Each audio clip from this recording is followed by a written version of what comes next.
Budget కథ. ఇది గత బడ్జెట్ కథ. ఇక వర్ధమానానికి ఈ సంవత్సరం బడ్జెట్లోకి వద్దాం అధ్యక్ష. ఇక ఈ సంవత్సరం బడ్జెట్లోకి వద్దాం అధ్యక్ష.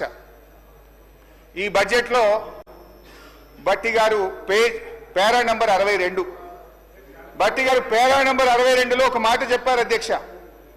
నది దాటేదాకా ఓడమల్లయ్య, దాటిన తర్వాత బోడమల్లయ్య అని పేరా 62లో బట్టి గారు చెప్పారు అధ్యక్ష.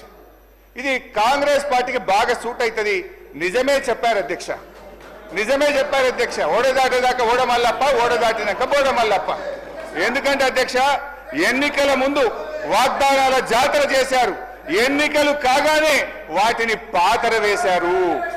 ఇవాళ మహాలక్ష్మి 2500 మోసం, 4000 రూపాయల పెన్షన్, రైతు భరోసా, రుణమాఫీ, తులం బంగారం, నిరుద్యోగ భృతి, ఏడాదిలో 2 లక్షల ఉద్యోగాలు, ఉద్యోగులకు పిఆర్సీ 4 డిఏలు, ఆటో డ్రైవర్లకు 12,000, అన్ని పంటలకు బోనస్, ప్రభుత్వంలో ఆర్టీసీ విలీనం, 5 లక్షల విద్యార్థి భరోసా కార్డు. బట్టి గారు ఇప్పుడు చెప్పండి, బోడమల్లయ్య ముచ్చట ఎవరికి వర్తిస్తుందో ఒకసారి చెప్పాలని చెప్పి నేను బట్టి గారిని కోరుతా ఉన్నా అధ్యక్ష. ప్రస్తుత బడ్జెట్ పై కూర్చోండి బైసా ప్లీజ్. నేను మాట్లాడినాక ఉప ముఖ్యమంత్రి గారు మాట్లాడతారు.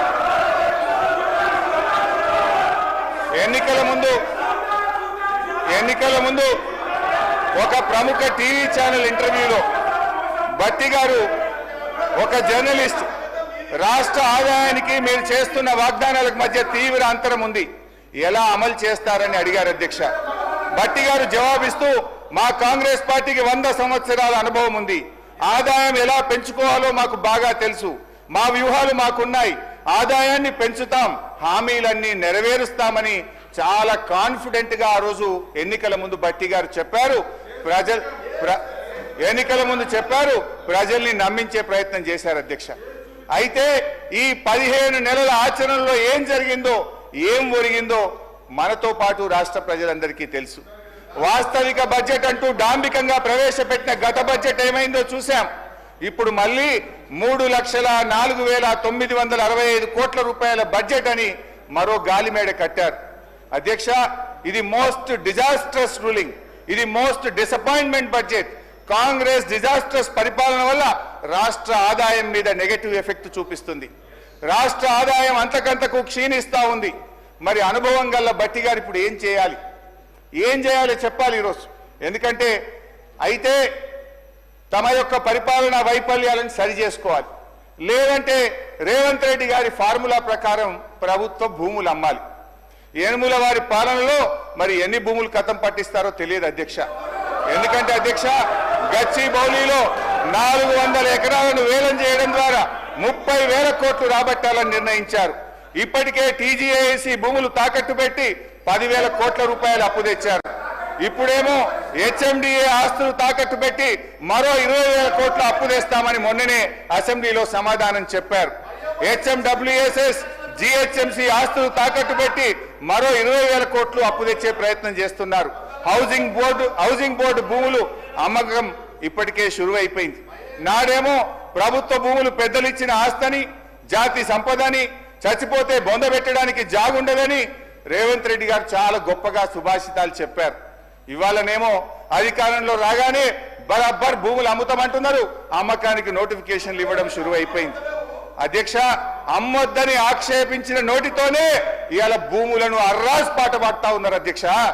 దీన్ని వాటన్ తీరు మాట్లాడే దిగజారుడు రాజకీయం అంటారు అధ్యక్ష. మొత్తంగా 50,000 కోట్ల రూపాయల ఆస్తులు తాకట్టు పెట్టి లేదా ఆస్తులు అమ్మడం ద్వారా భూములను ఆస్తులను 50,000 కోట్లను సమీకరించే ప్రయత్నం చేస్తున్నారు. అంటే ఏంది అధ్యక్ష, అందిన కాడికి అప్పులు చేసుడు, విచ్చలవిడిగా భూములమ్ముడు, ఇదేనా మీ మార్కు పాలన అని అడుగుతా ఉన్నా. తన పరిపాలన నెగటివ్ ఎఫెక్ట్ వల్ల రాష్ట్ర ఆర్థిక వృద్ధి రేటు తగ్గిపోతుంది. తన వైఫల్యాన్ని కప్పుపుచ్చుకోవడానికి ఈ మధ్య కొత్త వాదన శురు చేశారు. ఏంటంటే అధ్యక్ష, దేశమంతా ఆర్థిక మాంద్యం ఉందని, అందుకే ఆదాయం తగ్గిందని సెలవిస్తున్నారు. అధ్యక్ష, ఒక నిమిషం వినాలి సార్, మంత్రి గారు వినండి. అధ్యక్ష, కర్ణాటక, మహారాష్ట్ర, తమిళనాడు, ఆంధ్రప్రదేశ్ సహా దేశంలో ఎక్కడా కనిపించని ఆర్థిక మాంద్యం ఇవాళ తెలంగాణలో మాత్రమే ఎందుకుంది?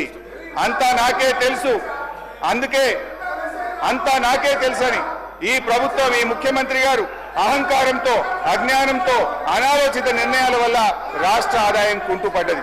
తన వైఫల్యాన్ని కప్పుపుచ్చుకోవడానికి ఆర్థిక మాంద్యం వచ్చిందని, ప్రపంచమే స్లో డౌన్ అయిందని ప్రవచనాలు ప్రారంభించారు.